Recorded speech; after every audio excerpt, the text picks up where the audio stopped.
balita dito sa Frontline Express.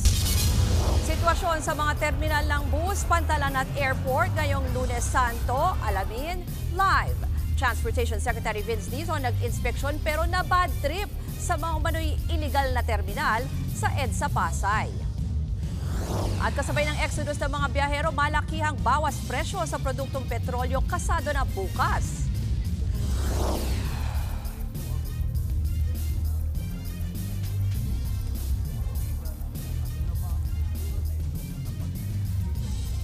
Alamin po natin ngayon ang Pangulong Bongbong Marcos nagpaalala sa mga motorista na huwag maging kamote kasunod ng mga insidente ng road rage.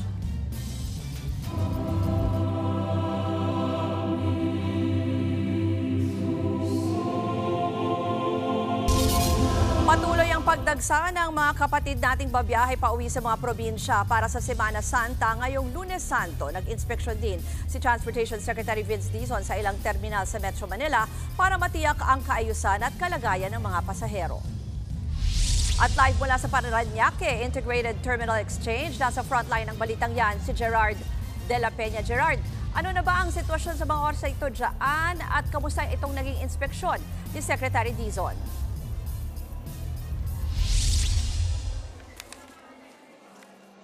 Alam mo, Ruth, dismayado nga itong si Transportation Secretary Vince Dizon dahil dun sa hindi masyadong kagandahang kalagayan ng mga pasahero, lalong-lalo na dun sa mga terminal ng bus sa kahabaan ng EDSA Pasay. Na bad trip nga itong si Secretary Dizon para sa daan-daang pasaherong walang maayos na masisilungan at maupuan habang naghihintay ng kanilang mga bus na karamihan ay hindi sumusunod sa schedule. Bukod sa mainit at maalikabok, hindi rin daw maayos ang palikuran sa lugar. Kwento ng mga pasahero, dun daw sila sumasakay dahil mas malapit sa kanilang bahay. Yung mga bus na galing PTEX din daw ang sinasakyan nila. Ayon sa kalihim, hindi niya maunawaan kung bakit maayos naman ng PTEX pero may mga terminal pa rin sa EDSA na nagiging sanhi lang ng traffic.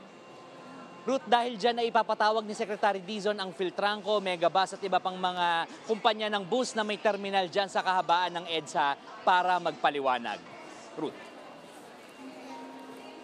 Pero Gerard, ngayong mga oras na ito, halimbawa meron pa ba silang mabibili na ticket? Paano yung mga biglaan siguro yung biyahe or yung mga walk-in?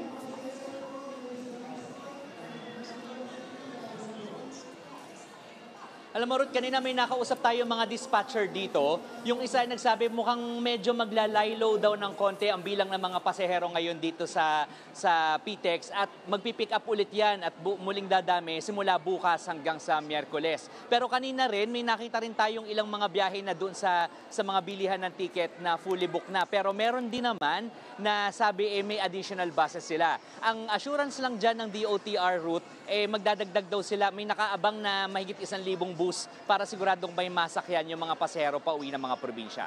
Ruth. Yung dyan sa inspeksyon ni Secretary Dizon, anong nangyari dyan sa may PTEX nga, Gerard?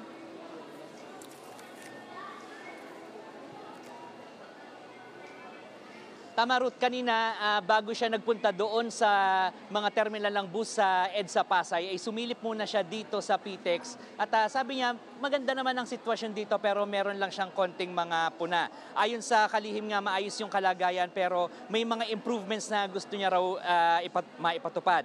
Kabilang na riyan ang pagkakaroon ng karagdagang mga CR, mas maayos na mapapwestuhan para sa mga dispatcher ng bus at maayos na schedule para sa mga bus na may mas maikling ruta katulad ng mga papuntang Cavite. Pinapaayos din ni Dizon ang koneksyon ng LRT Line 1 sa PTEX dahil masikip ang kasalukuyang daanan dito sa PTEX papunta doon sa LRT 1 station, lalo na tuwing rush hour. May karagdagan naman daw na mahigit 1,000 bus para maraming masakyan yung pasahero ngayong araw na to hanggang sa Miyerkules. At bukod dyan, Ruth, ay nadagdagan din ng 40 buses na bumabiyahe sa EDSA Busway. At bukod din dyan, ay sinabi rin ni Secretary Dizon na gumagawa na sila ng isang feasibility study para sa pagpapagawa ng isa pang integrated terminal exchange. Parang ganito, parang itong PTEX, dyan naman sa bandang Valenzuela para doon sa mga bus na bumabiyahe papuntang norte. Ruth. Yan po ang Express Report ni Gerard de la Peña. Suspendido ang expanded number coding scheme ngayong Semana Santa sa abiso ng MMDA. Canceled po yan or suspended yan April 17, Monday, Thursday at April 18, Good Friday. Ipatutupad na ito ulit sa Lunes, April 21.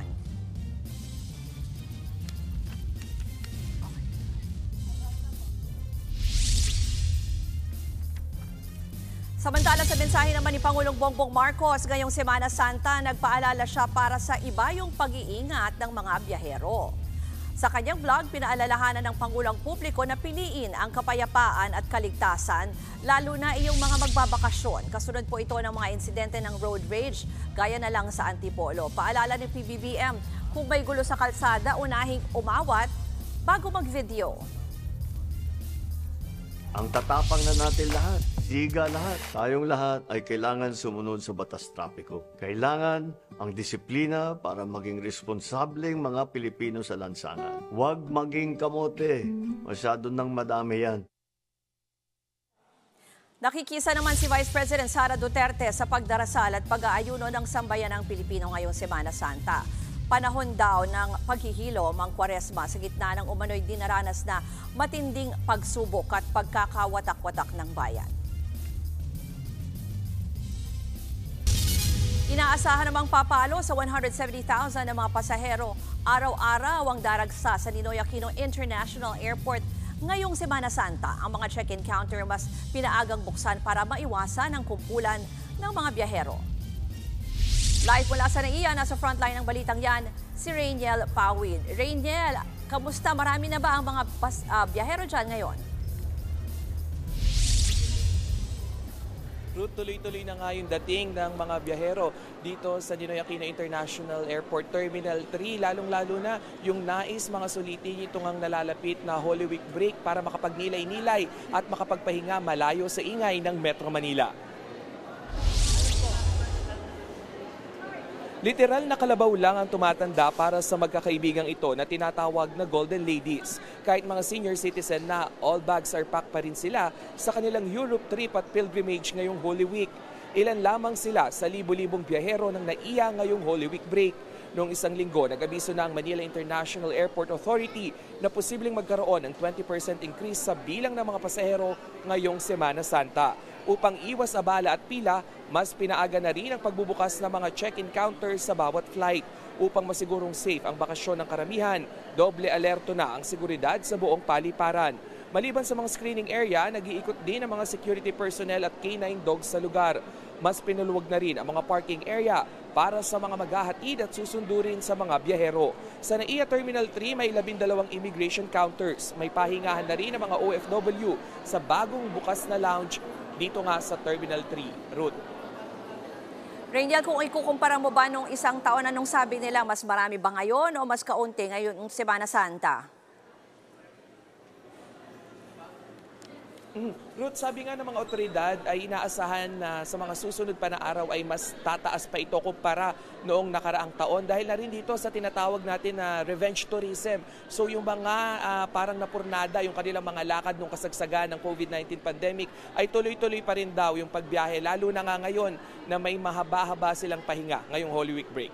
Ruth. Yan po ang Express Report ni Rainiel Pawid. Pinatawag na ng Land Transportation Office ang may-ari at driver ng jeep na bumaliktad sa Commonwealth Avenue, Quezon City. 2 ang patay habang higit 100 ang nasugatan sa aksidente niyan kahapon. Pinagpapaliwanag ang driver kung bakit hindi siya dapat ireklamo ng paglabag sa RA 4136 o Land Transportation and Traffic Code. Kasama rin sa show cause order na pinadala ng LTO ang notice na suspendido ang lisensya ng driver sa loob ng 70 araw. Kasabay nga po ng mga pagbiyahe, good news para sa mga motorista, kasado na ang malakihang bawas presyo sa mga produktong petrolyo simula bukas. Mahigit 3 piso ang tapya sa kada litro ng gasolina. 2 pesos and 90 centavos naman ang menos sa kada litro ng diesel habang mahigit 3 piso ang bawas sa kada litro ng kerosene. Ayon sa Department of Energy, nakaapekto sa presyo ng krudo ang trade war ng Amerika at China. Pati ang pagbebenta ng Saudi Arabia ng langis sa Asia sa mababang halaga, gayon din ang taas produksyon ng iba pang bansang gumagawa ng langis. Susunod, sa CCTV, motorsiklo sumalpok sa bakod ng isang bahay sa Iloilo. Rider, patay.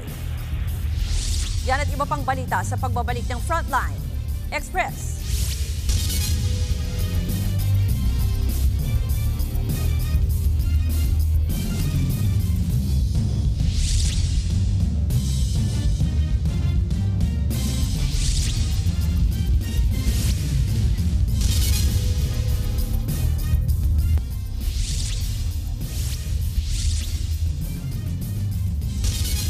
Ngayong Lunes Santo, tignan po natin ang live traffic situation sa bahagi ng North Luzon Expressway o NLEX. Yan pong nasa upper left ay ang northbound na Balintawak Toll Plaza. Wala naman po problema dyan, bahagya lang humihinto pagdating mismo o bumabagal doon sa may mismong toll plaza.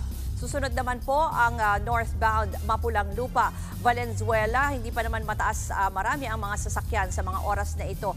Itong nasa upper right eastbound Mindanao Toll Plaza, nakikita po natin may pila ng mga truck papasok dyan sa may toll gate mismo. So bahagyang babagal po kayo dyan, kaya konting pasensya lang po sa ating mga biyahero. Susunod naman itong sa may ibaba, ang May Kawayan Interchange. Maluwag pa po ang daloy ng trapiko sa mga oras na ito. Ganon din sa northbound Bocaue Toll Plaza, may mga mangilan-ngilang sasakyan pero wala naman pong problema. Sa San Fernando Interchange, green and go.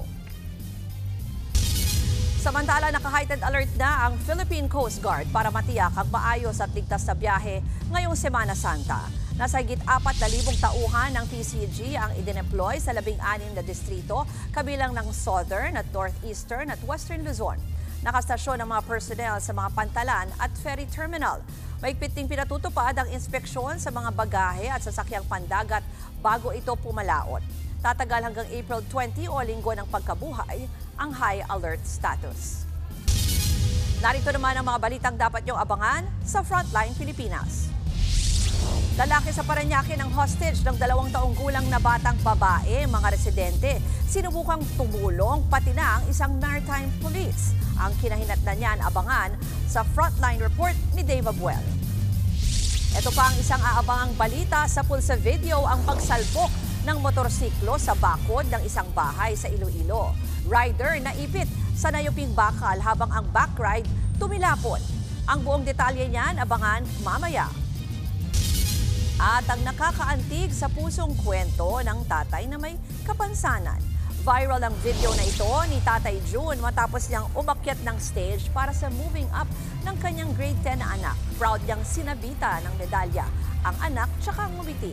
Ang buong detalye abangan mamaya.